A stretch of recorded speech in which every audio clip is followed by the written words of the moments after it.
Well, what's up, y'all? Welcome back to the arcade room. Let me get my stretch on. Hold up. All right. I'm standing up. Usually I walk around and I talk during the podcast. Sometimes I'll sit down and talk, walk around and talk.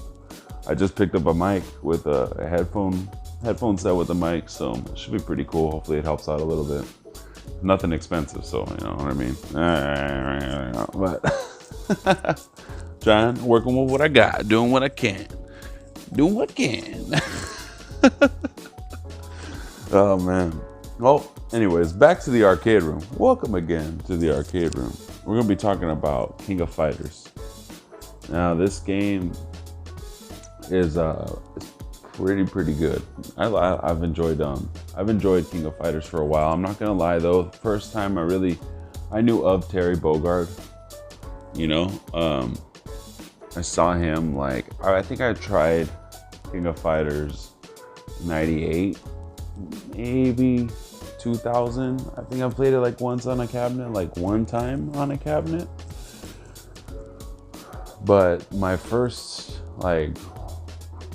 real I know these characters, I really got into them and stuff like that was with the GameCube was King of Fighters. Capcom versus SNK 2. That was my first real initial and I like Terry. I like using Ryo, and I like using Kim. So those three characters I usually pick right off the bat. Sometimes I'll pick Hoamaru from Samurai Showdown. That game is pretty good too. But I never really played too much King of Fighters, because when I go to an arcade cabinet, it always comes back to money. When you're a kid, you're not gonna, it depends on what you want to spend your money on. With me, I didn't want to spend my money to get my ass kicked all the time, so I didn't spend a lot of money playing games. I did play at least one fighting game every time I went to an arcade, whether it was Tekken or whether it was a 2D fighter. I always played at least once or twice, but I didn't want to waste all of my money, just to kind of get my ass kicked when the AI kicks in and they really want to start whooping that ass. It's by the third or fourth match, maybe fifth match. A lot of the times back in the day, the AI would be triggered to be okay, this is where we kind of want to start making our money. So you end up putting in $5 on a machine. I never did, but some people do. So when I had that option, and I would see King of Fighters, I played it every once, maybe once or twice, but I never wanted to put money into it because it wasn't Marvel vs. Capcom. It wasn't characters that I knew about. I would see them be well, I'm not gonna waste my money to play as this buff Pokemon trainer, you know what I mean? Which is Terry Bogard with his ponytail. And so I'm nah, I'm good. I'll go and try to see if I could look for either Street Fighter 3, Marvel vs. Capcom 2, Marvel vs. Capcom 1, or even Capcom vs. SNK. I'm the first one, anything like that. Because standalone, King of Fighters, I never got into it until, I said, the GameCube one. And that was because I was able to buy it. There was no fear on losing out on a lot of money because I could take my time with it and actually practice and play it and get good. And so I had Capcom vs. SNK 2. Me and a buddy of mine, Brodicius, we used to play that game like crazy. The whole of the gamers going big. We used to play that game like crazy. I would still buy it if it ever came back, if there was ever a way to bring that back, like I said, a Versus collection for anything like that, besides between Capcom vs. SNK or Marvel vs. Capcom. We could totally, I'm pretty sure everybody would try to get this, either a Marvel vs. Capcom collection or a Capcom vs. SNK collection. That way we can keep making memories like that, with those games. And the King of Fighters is pretty much a culmination. Nah, it's pretty much a culmination Acclamation? I think I said it right. That's pretty much what it is King of Fighters is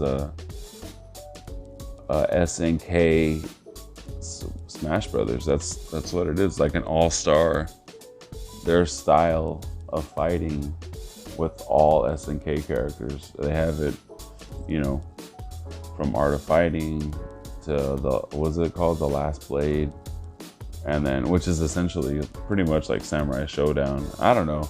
It's maybe they're completely different. I never really played The Last Blade, but I liked using Hibiki on I like using Hibiki on Capcom vs SNK 2. Like, it has characters. King of Fighters has characters from Samurai Showdown, Fatal Fury, Garou, Mark of the Wolves. That's an awesome game, by the way, also.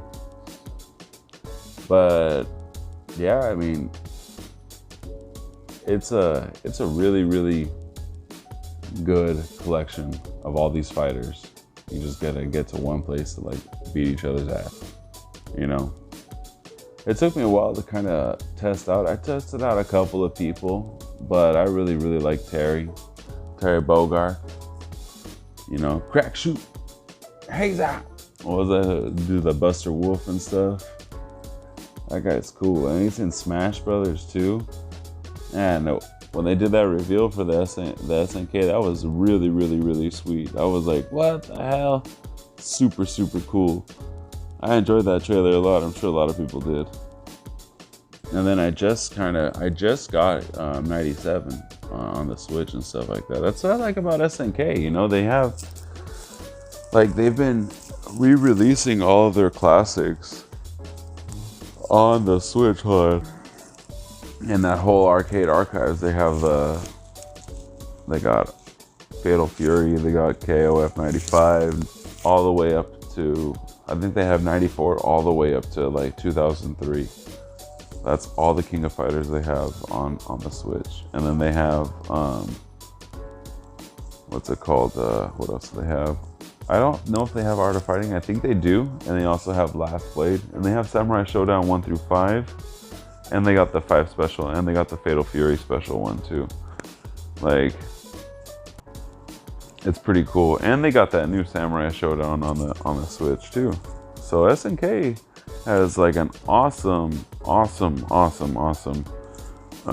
relationship with Nintendo right now, and I'm really hoping that they release that they re-release SNK versus Capcom SVC Chaos. That would be amazing if they could just re-release that game, but they'd have to just kind of tweak it up and work it a little bit more, because there was a lot of issues with that game. But I guess it was like a rush development, and they only worked on it. They got it out less than a year, and SNK was really struggling at the time.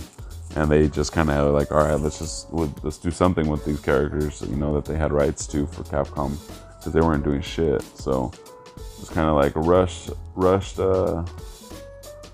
just a rushed thing going on, rushed project. So that would be cool. Maybe one day we will, because I think that one is more of an SNK project and more of an SNK property. So, and that had a lot of King of Fighters in there.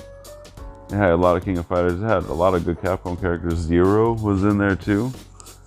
So many good ones. So that's pretty much about everything I know and have experience with the King of Fighters. You know, I really got into it in Capcom vs SNK 2, and I was like, hey, all these characters are in another game. They're all together as well, you know, and it's been a lot of fun. I've been using Terry a lot, rocking it. He is in my top 10, I think, in Smash as well. Him, Ken, and Kazuya. All three special fighters from the other characters, like that actually came from fighting games. I like using those characters in Smash. It's a big representation. All right, y'all, you take it easy. Stay tuned for more arcade talk and the arcade room. All right. Tune in next time. Our gamers going big. See ya. Don't forget to join YouTube. Click subscribe. Yeah. Crack shoot.